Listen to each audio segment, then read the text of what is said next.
All right. So I also added my phone as a recorder.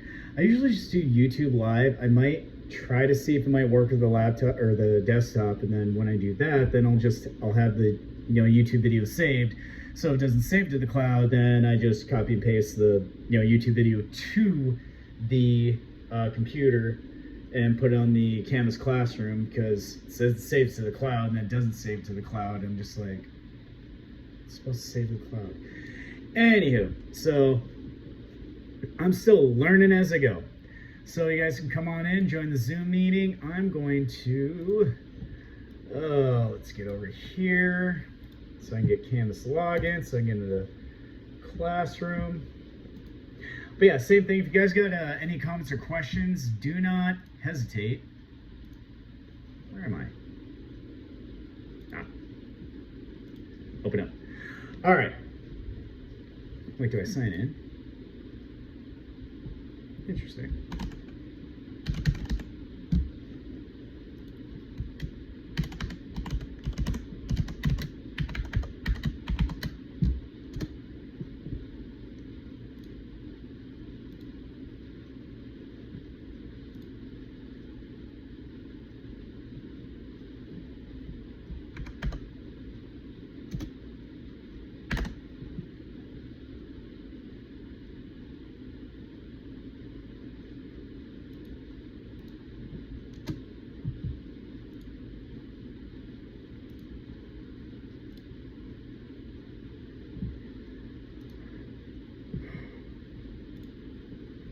Yeah, I was trying to have a thing. I was gonna see if it's,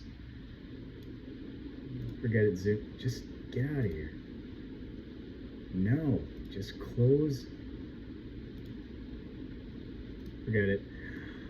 Let's see, is it gonna save it to the cloud? Is it a cloud recording? It says it's recording to the cloud. But where is the cloud? It's showing me a cloud, but it's not recording to the cloud. I'm under the impression that it will end when I'm done recording. Let's see if I can sign into my YouTube.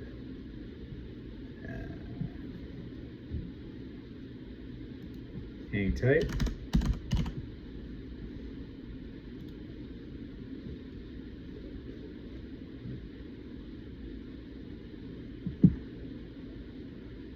I just want to go to YouTube. I did not say YouTube, you clown. Okay. I will sign in.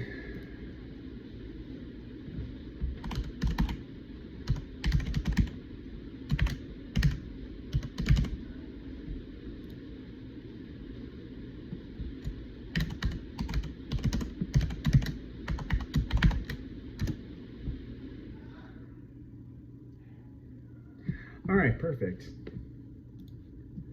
Let's see. Go to my page.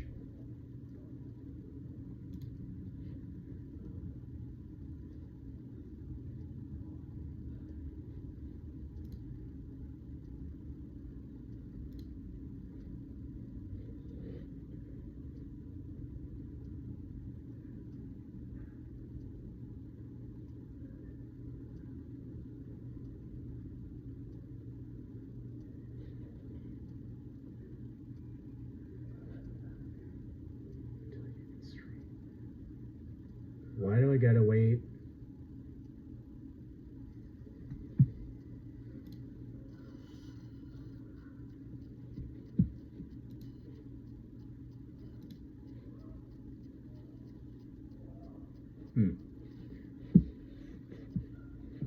I'm still playing around and figuring it out as I go, so bear with me, folks, bear with me. Okay.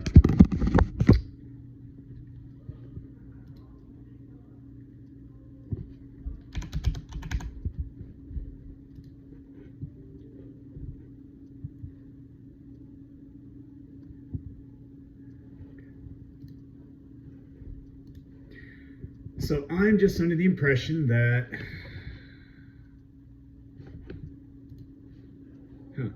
YouTube's being weird. Anyway, so I am recording on my phone as well as on that. So some way, shape, or form, folks, this recording will be posted. if Zoom Cloud fails me, and it has. It did 2 weeks ago. So, what I'm going to do is I'm going to share my screen. Those of you guys are more than welcome to join in on the fun. I wonder if I just save it to the cloud. Because it says save to the cloud, but it doesn't want to do it. I don't know. It's like I'm signed in or not signed in. I really love and I hate technology some days because it says you're recording, and then I stop recording, and then it just disappears. I'm like, it's saved to the cloud. It should save in the Canvas classroom. It might be something I'm going to have to do with the list of my helper in class because it seems to be a recurring issue. Okay. I'm going to share the screen. Okay. So,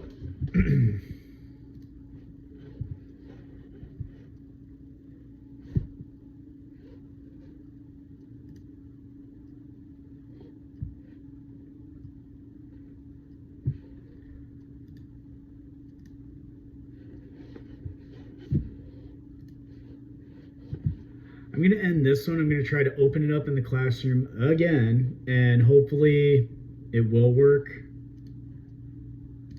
Okay. No, I don't want to enter my age.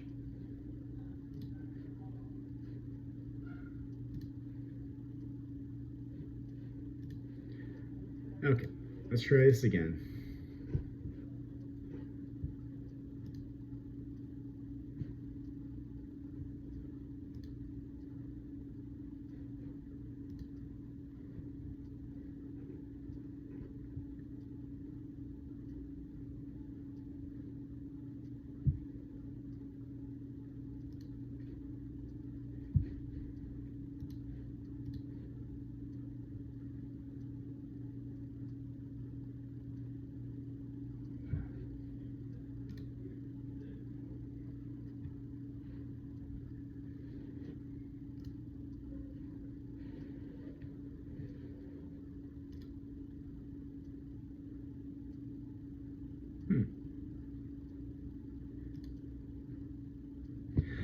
I'll just record on the computer in the off chance that it doesn't want to post to the cloud, and as well as on my phone.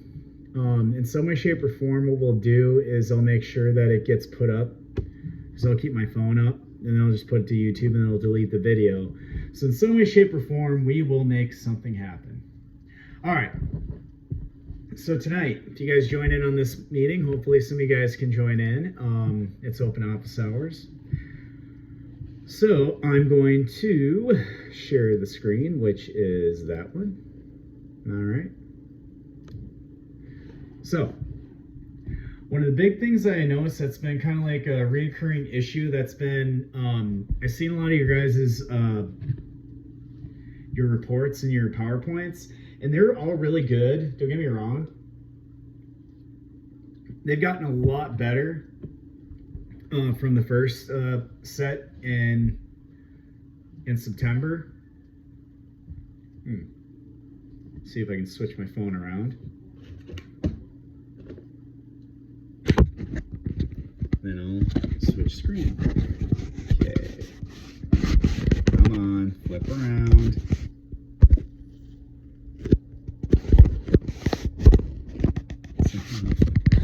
I hate this phone. All right.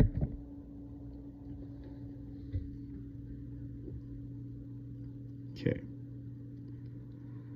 So it looks like you can kind of see it from the phone. So, all right. So one of the biggest things I noticed that was kind of like a reoccurring situation was I saw a lot of really good PowerPoints. The best way to put it is if your PowerPoint was like spot on and if it was amazing, I give you, full credit. And if it had, a couple, issues, I still gave credit, but made, more suggestions. And if they had a lot of things missing, then I still gave full credit and would give even more suggestions because I understand that not everyone learns at the same pace of what professors are looking for, and it's just kind of like a heated warning that I'm pretty nice and try to do what I can to help you guys succeed. And I understand sometimes I didn't, I wasn't the greatest paper writer, PowerPoint presenter, so on and so forth. What I wanted to do was make sure that you guys take my heeds of advice in each of the suggestions of the PowerPoints and apply them to future ones, especially my class, because if the same mistakes are repeated in other classes, I'm not kidding. From personal experience, some professors are ruthless and they will be like, oh, you didn't follow APA format, you lose like 10 points. I've gotten some projects, learn the first time, you should be like, oh crap, I better, make it better. So what I'm going to do is I'm going to go into the announcements. And this was September 11th. Where's that?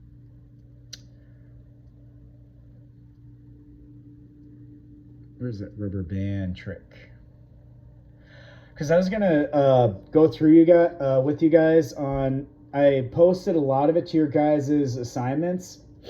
That was the rubber band trick I did in LEI 4724 when I was a student in 2019. It was in originally it was in Word format, but I put it in PowerPoint format to kind of demonstrate one of the biggest things I noticed that was kind of like one of the missing things in a lot of PowerPoints to make it a lot better. Let's see, 22nd. All right, so I'm going to open it. One of the things I noticed was that, one of the common, issues, everyone did pretty good with like their first slide, but this is this is APA format PowerPoint. So let's just say it, if your PowerPoint looks similar to mine, if not better, then it's like, hey, nothing said, no problems, it looks great, no issues. Hey, can I use this as an example for future students? This is A work. You followed the guidelines, answered all the questions, and you put it in APA format, which right there, bread and butter, especially in a psychological field, unless the professor's just really, mean, they should find little to no issues with it. So here, there's my magic activity jumping rubber band trick. Okay, you guys can kind of see it on my phone. But you see, for learning disabilities, ADHD, dyslexia, etc. There's my name, at the time, Professor Schechner. 4 years ago. God, I'm getting old. Yeah. Anyway. So equipment environment needed. That part, you didn't really need any APA because you're really just describing what in your own mind, what you picture would be the perfect setup for your activity. Let's see if I can turn my phone sideways so you can see more. Perfect. All right, good. So as you see, equipment environment needed. Preferably a large empty room, gymnasium, fitness center. All right, good, great. Activity description, the purpose. What is the purpose of why you're doing the assignment? As I put here. And then there we go, from the same book that you guys have for therapeutic recreational techniques, the T.O. McKinney. That's in-text citation. There's different ways to do it. Sometimes when in doubt, just put it at the end of your statement. And then that way you blend your words along with the author's words. Right there, you got to be careful. It's really important to have in-text citations in APA format, because if you just stated this and you took it directly from the book and you didn't put it in your own words and you don't have reference to it, that's plagiarism. That's plagiarism 101, folks. So be very, very careful, because some professors are sticklers for that, because they'll take a look and be like, wait a minute, this is exactly from the book. Where's the resource? Uh-oh, plagiarism.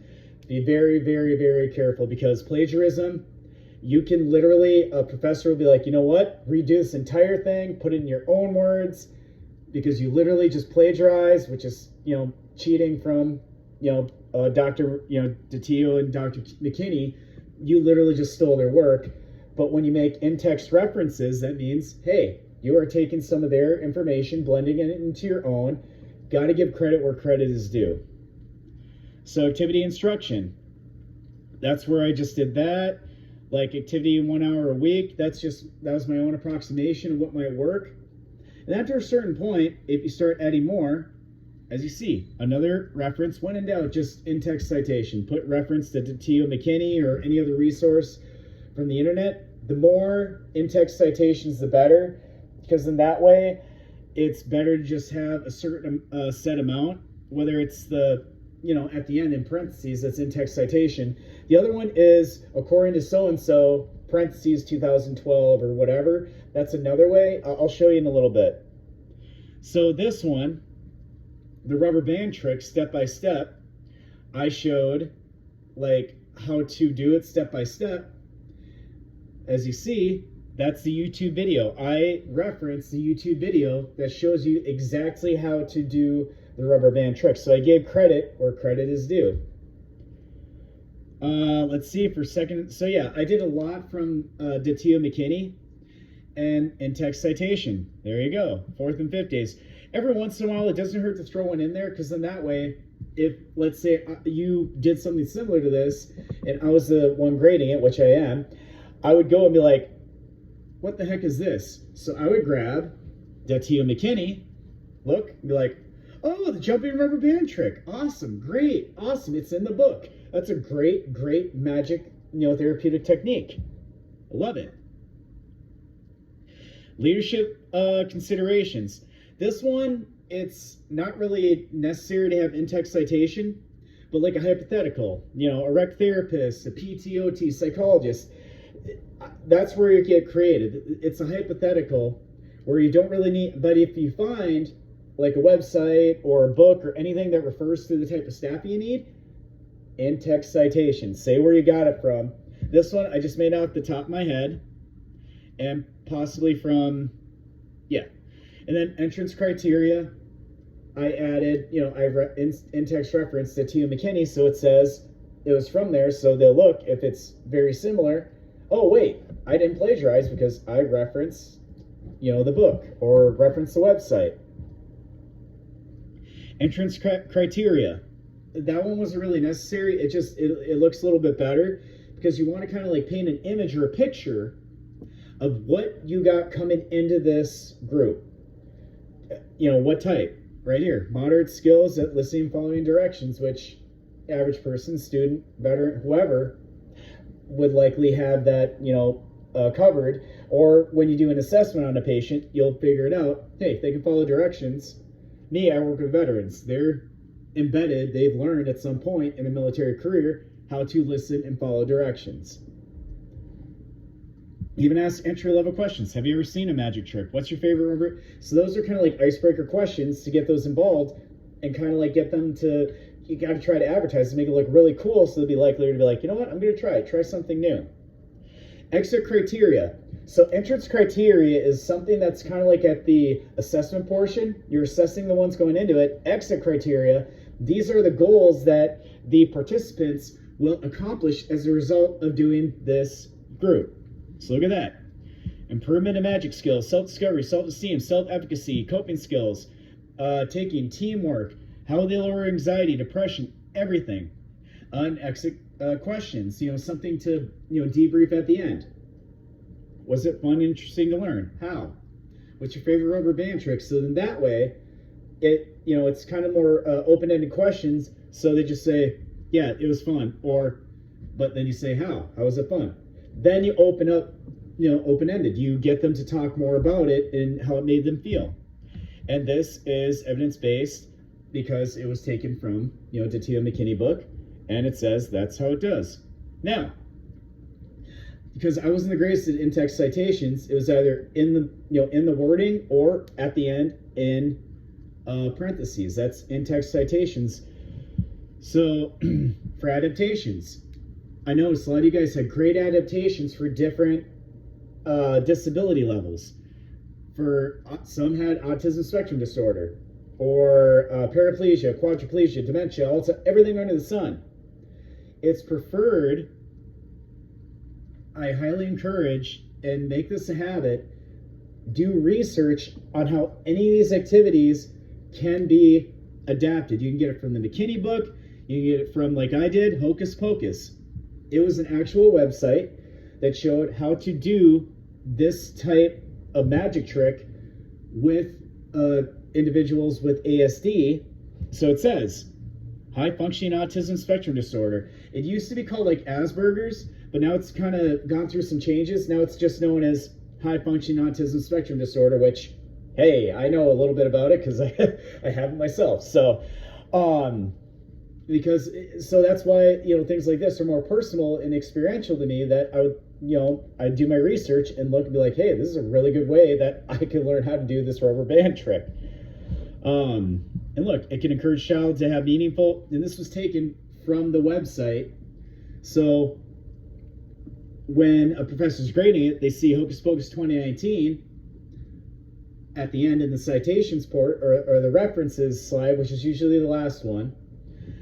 You put that there, and then they can click on it, go to the site, and be like, oh wait, there it is. It's an actual website. It's not off the top of your head. You didn't pull it out of your hat.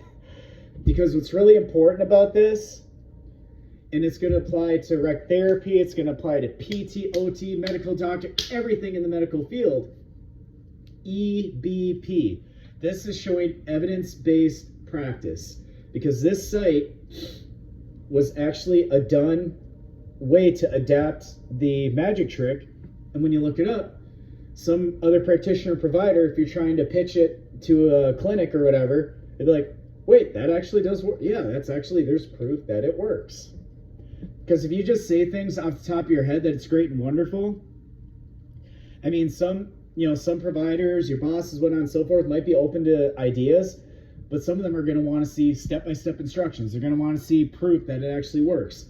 Another psychologist, social worker, rec therapist, a bunch of people that back it up, saying it is an actual therapeutic interventional technique, and thusly, with this website, proved that it works for autism spectrum disorder. Cognitive impairment, secondary adaptation. Cognitive impairment.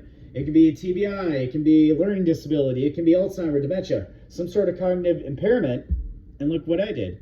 According to Bedini, that's another way to in-text reference. 2008. There it is. It is a reference to an actual article that proved that they used it with elderly adults, which some of them have cognitive deficiencies.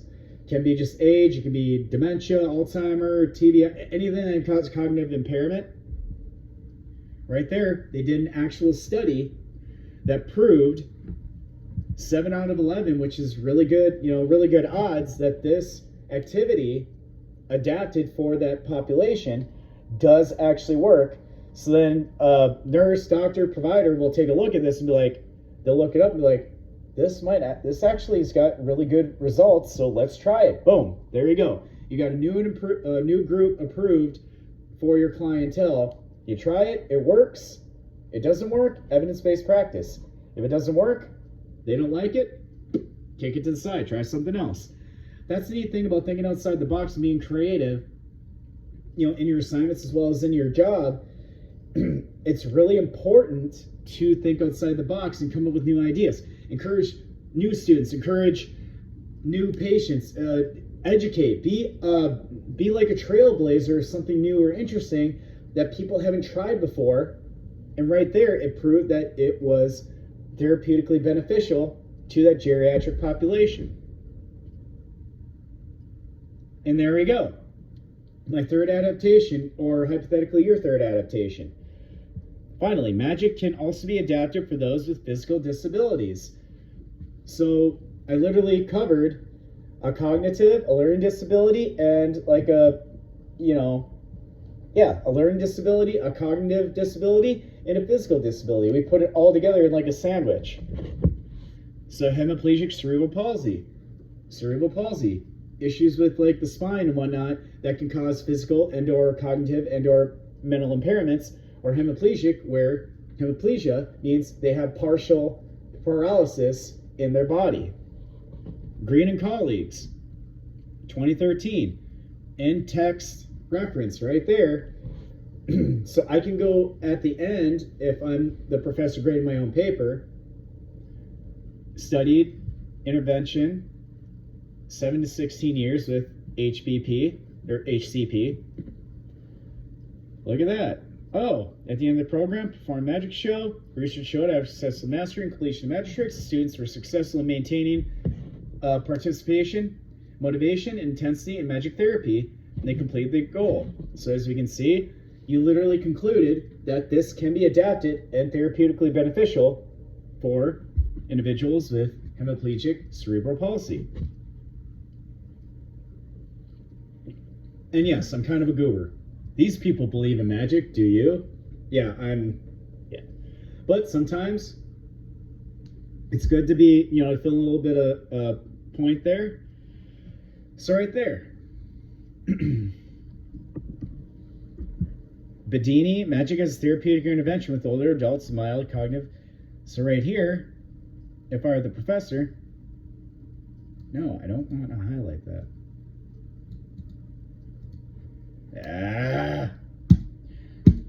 This thing is so useless. So let me take a look. I could go on, forget YouTube, you're fired. No. So let's see. Let's say I wanted to look it up.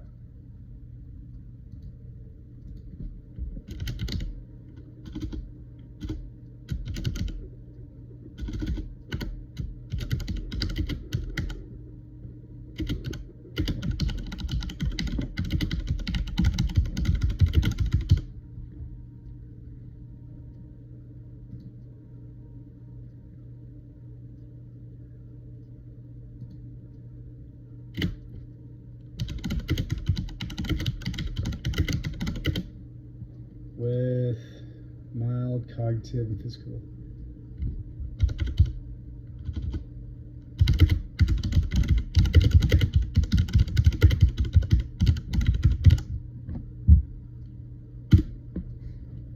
Let's see.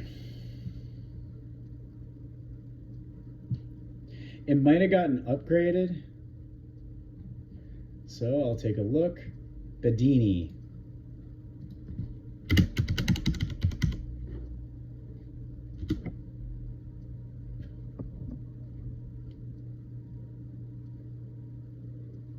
This might be it.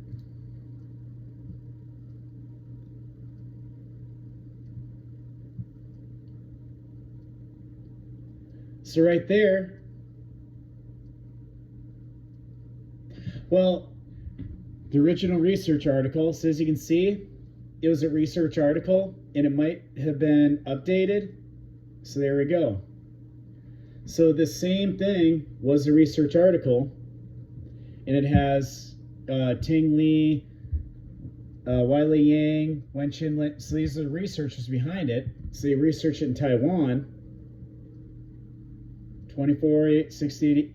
So what they did is right there, the results. It literally, like right there in the research article, it shows it improved. So right there, conclusion, had beneficial effects in the cognitive and electrophysiological performance in elderly subject for MCI. So literally, that'd be a similar article to the one I researched, and it showed that this actually does work. So it is confirmed. So there we go. Hey, Datia McKinney.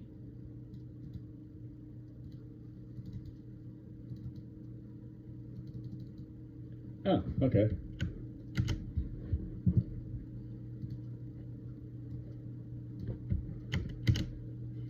Wait, is this actually a book? Wait, what do you know? The book that you guys have assigned to class, that's an actual book. So it does exist.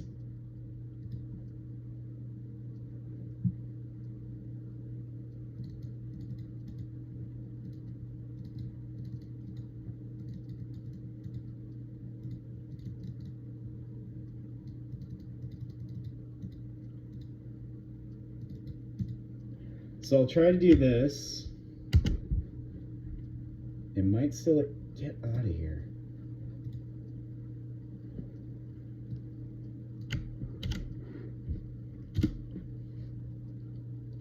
What do you know?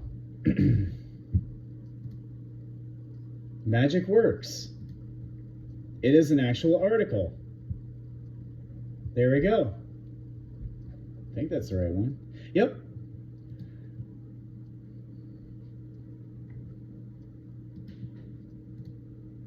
So that is the actual journal article that was researched. And magic works. So yeah, it's an actual APA PsycNet, American Psychological. So it's an actual article from APA. So it is an actual article demonstrating that it works for kids with autism spectrum disorder.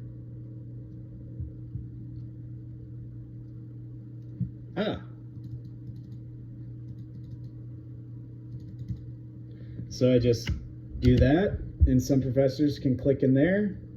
I think it's causing issues.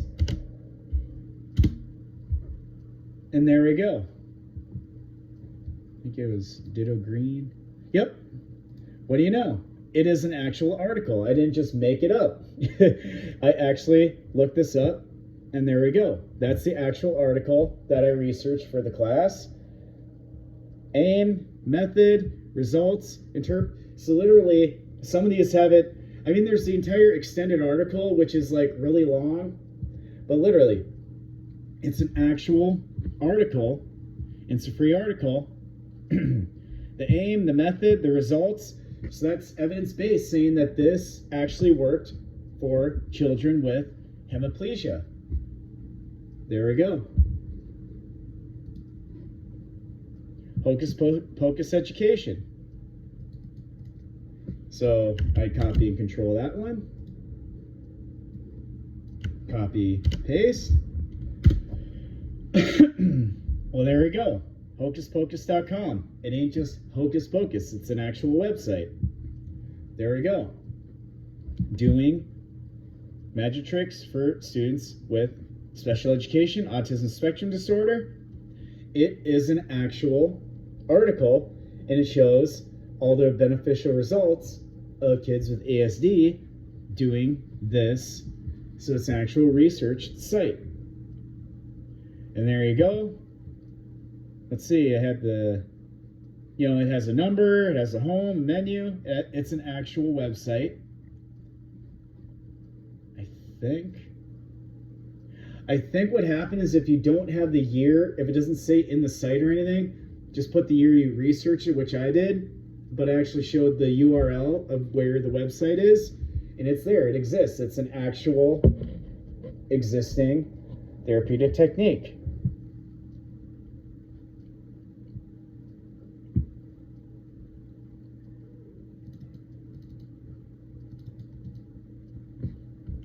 So when in doubt, you just click the part that's the article, and you go, wham, bam.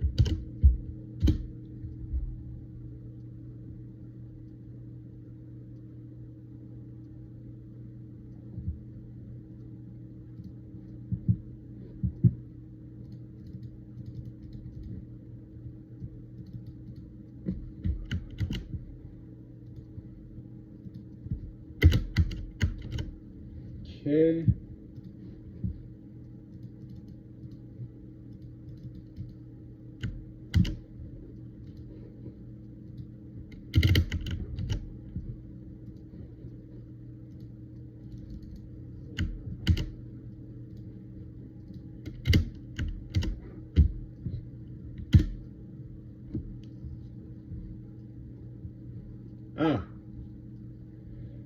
So it probably is likely happened.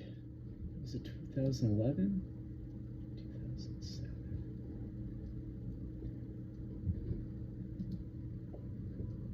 2007.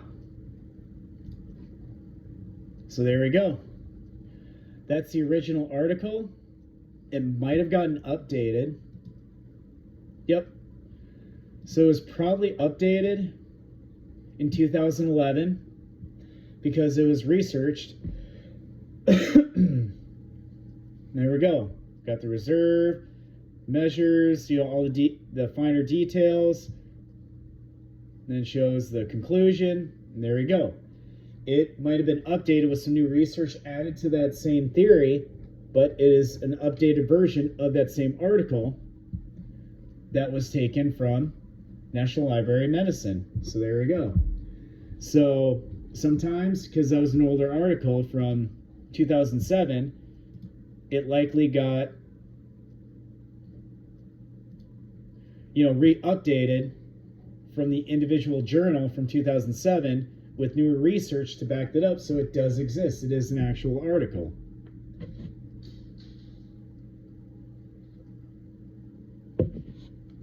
So there you go, folks. That, in a nutshell, is how you got the citations, in-text citation right there, in-text citation right here. As long as you have it within like one or two of the paragraphs, it means that, and you blended it and add your own wording to it, you are referencing and you are not plagiarizing. Like the autism spectrum disorder, hocus pocus. It's in-text reference. It is an actual thing that happened. The staffing, that was likely taken from Datio Kinney, from the jumping rubber band trick, because I found it really interesting when I read it in the book. As you can see, Datio McKinney. At least as long as it shows up at least once in each of the slides, every time you reference an article or anything researched, put an in-text citation into that slide somewhere. Then that way you are referencing to that, because if you just have everything and you don't have in-text citations, you have them at the end, that's just going to create more work, because then the professor is going to have to actually go look at each one of those articles and be like, you're just creating more work for the professor. And or if you just make up stuff as you go and you don't have text reference and they actually find that article and you did not, give credit where credit is due, that is plagiarism. You just got to be careful of that one, because if you don't have in-text references, that is textbook plagiarism. And I understand you guys are new to this sort of approach with doing APA formatting, and it's just warning, just be careful, because I'm not kidding, in a lot of your suggestions on your PowerPoints, there are professors that will say you plagiarized, they'll say that you cheated, they'll be like, you know what, you didn't do APA format? 30 out of 50. And they don't play. But I don't remember the original grade I got for this. It was probably an A. I might have got some suggestions, but literally, I just kept it simple. And I answered all of, because I answered all the parts of the assignment.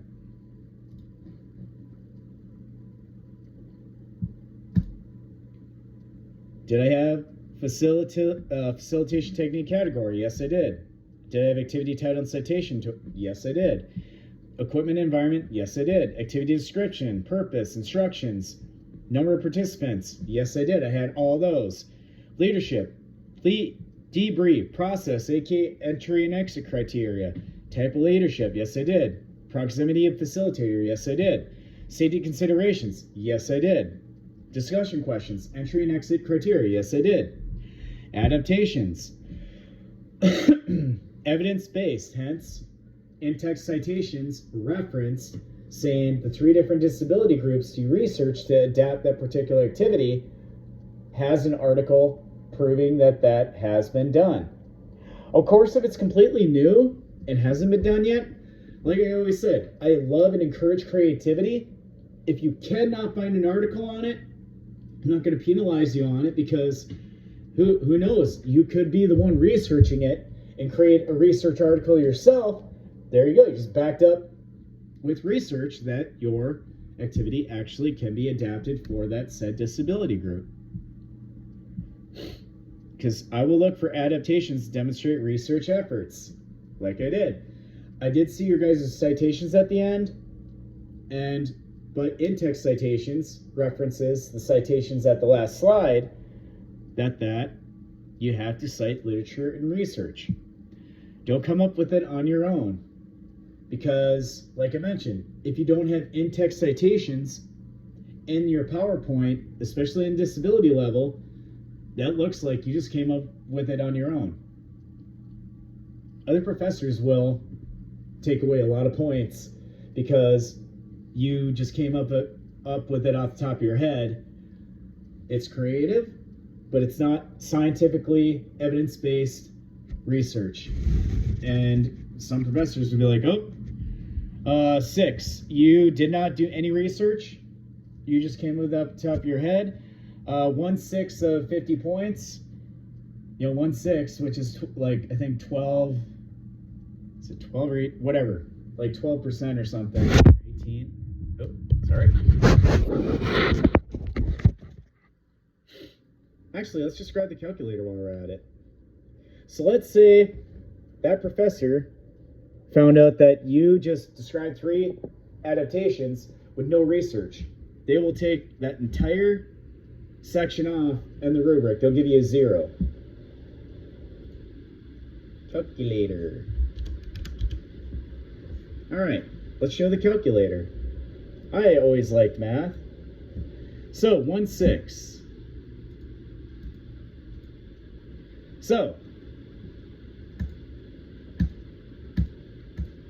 So right there, you would lose 8.333, irrational. You would instantly lose that off of your score. So your 50 points, if they took that off because you didn't reference your adaptations properly, your 50 would go down to a 41.6666666. So right there, 41 is, let's see, 80 is 80, 40 is an 80, so yeah, 50 minus 8.3333333. Because you did not get that part done, they took 1/6 of your points away. That's 41. So 50, double that, that's 100, like 100%. Because you missed that one part and did not properly in-text reference your research adaptations, times it by 2, you just got an 83, which is a low B. So, and I'm not going to hash away on points or whatever. Maybe in time I might, but I'm still fresh and new. I want you guys to learn and apply what I'm trying to help you guys with to ensure the likelihood that when you take future classes in your profession, whether it's rec therapy, occupational, nursing, whatever, do your best to go for that A.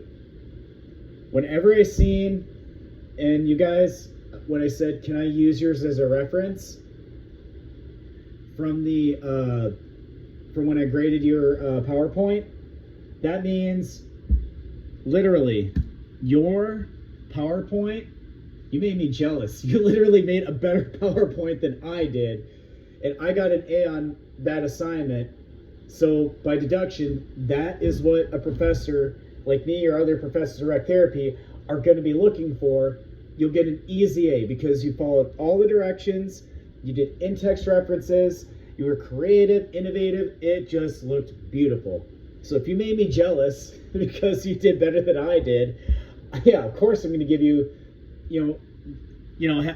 with your permission, borrow it, because for future students, this is what your research should look like, because that is beautiful. You have intent, you covered all the categories, covered every aspect, and you did intent. Excuse me. You did in-text references. You did phenomenal. And excuse my coughing. I just got over COVID last week, so yeah, got a little bit of coffee going. All right, let me go back to the announcements. I won't share students' work because they're like, oh, hey, but literally, go back to my PowerPoint.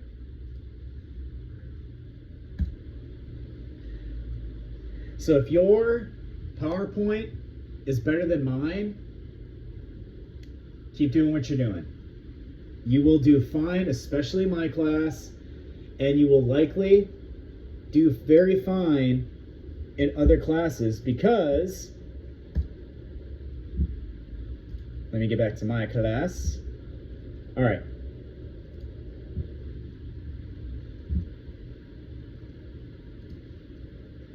Read and follow directions. That's the main thing that's most important about this class for assignments, for my class, for other classes you're taking.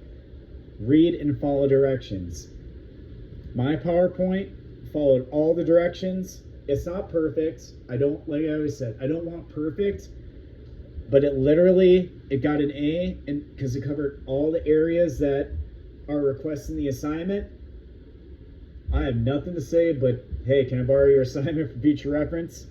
Because if yours look better than mine, bam, no issues. You will do well in my class, and likelier if you follow the same premise in other classes, and you follow the directions, do everything that it's asked for, you will do fantastic in my class. And if you keep a good force of habit of following directions, print them out, look at references to A papers, even ask the professor. Like I always said, ask me and I will help you. I'm a teacher, professor. I'm here to help you guys be better than me, if that makes any sense.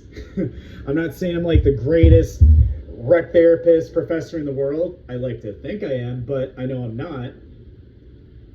But I was a straight A student. I finished with almost a 4.0 with my master's degree. So I proved to all these teachers, professors of everything in rec therapy that I followed directions, I did my research, and I made it look to the best of my ability. And if I was falling behind or if I was having struggling or issues, communicate. Like, communicate to me. If you're going to be late, let me know. If you do not understand something, let me know. DM me. Don't wait till the end of the class.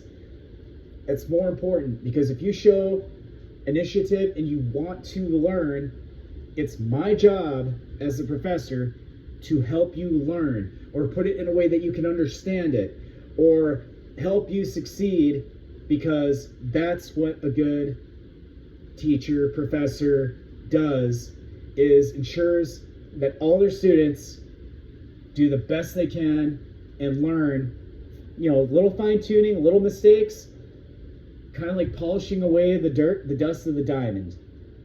So when you guys finish my class, you are going to learn how to be the best rec therapist in this class, and eventually it might tantamount to you being the best occupational therapist, best physical therapist, heck, best medical doctor, because you did your research, you did your work, you followed directions.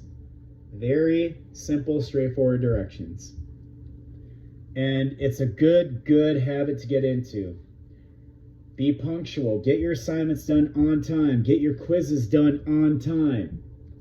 If you are late, let me know. I will help you. If you say nothing and are late, then I can't help you, because there are dates. When are all these assignments due? Wait a minute. They were due September 24th. Go into the classroom. Be punctual. I understand. Life happens. Your dog's sick. Your cat's sick. Your boyfriend, girlfriend, whatever. Anything going on, let me know ahead of time.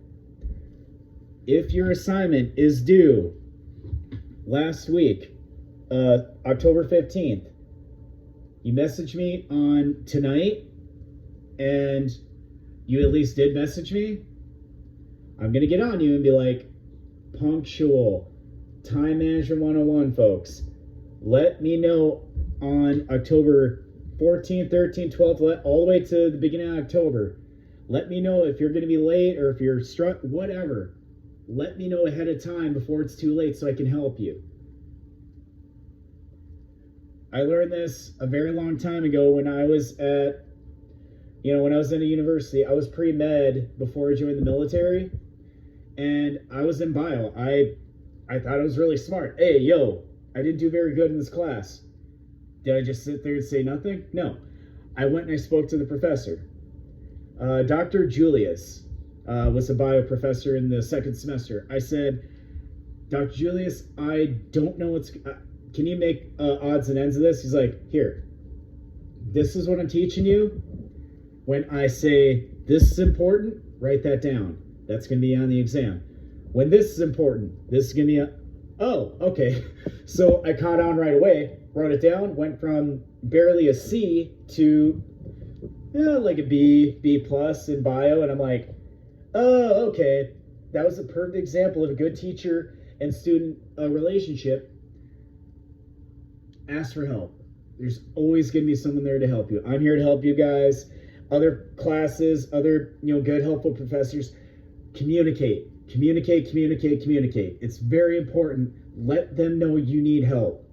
And they have an academic integrity and ethical guideline. Need help? They will help. Like in Hogwarts, there is help for those who seek it. Same concept. I loved Harry Potter. It made sense to me later in life. You need help? Ask for help. Because then it'll apply even in your future career. Don't just sit there in a silo and struggle. If you need help from another provider, they will help guide you in the right direction. That's why you have internships. You go under the guidance of occupational therapists, psychologists, anything. They will help you be the best you can be. That's what us, professors, me as a rec therapist, with new rec therapists and students and all that, I want you to be better than me. Because that tells me you learned all you need to know. So with that, I'm going to let you guys go for tonight. I didn't see anyone join the Zoom call, so I'm going to stop my share screen. So yeah. Thank you guys so much for taking your time. I'm going to post this recording to the classroom. I think I got to upload onto YouTube. I'll double check to see if it actually kept it as a cloud recording. Otherwise, I was going to be like, Alyssa, I need help. I need to figure out what I'm doing wrong with this cloud recording because it's not working. I'm not the most techie. I understand most stuff, but I'm just like, I see a new thing and I'm like, what? Instagram just changed? TikTok just changed? I don't know. Anyway, I'll be on here for another minute or two, and then I will bump off. I got things to go, place to do, things to do, people to see, all that good stuff. But yeah, same thing as always. If you guys need help, do not hesitate to reach out to me because that is what I'm here to do. I'm here to help you guys be awesome because I already know I'm awesome. So, hey. I've been doing the rec therapy gig for about 8 years. I got my education, all that good stuff. So, yeah, invaluable resource here. Do not hesitate to reach out if you have any questions or if you want to give me a great review at the end of the semester for being awesome. It really means a lot to me. It tells academia, it tells my bosses, like, Dr. Sina, Dr. Perez, that Roger is awesome.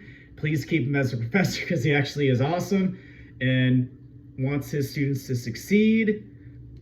And that's what's important. So if you guys ever need help, do not hesitate. I check the FIU Canvas like every day. Let me actually look. How much have I been on the classroom?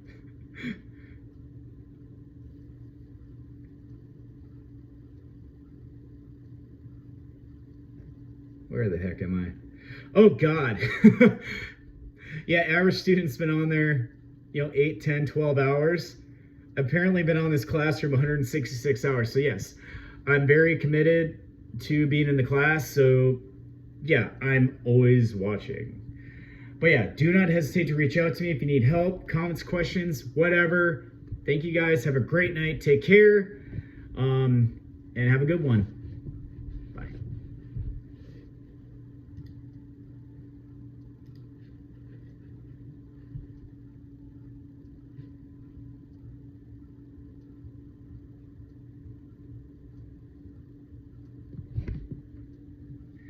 and I will go off my phone in case Zoom is weird, and I will post this as a YouTube.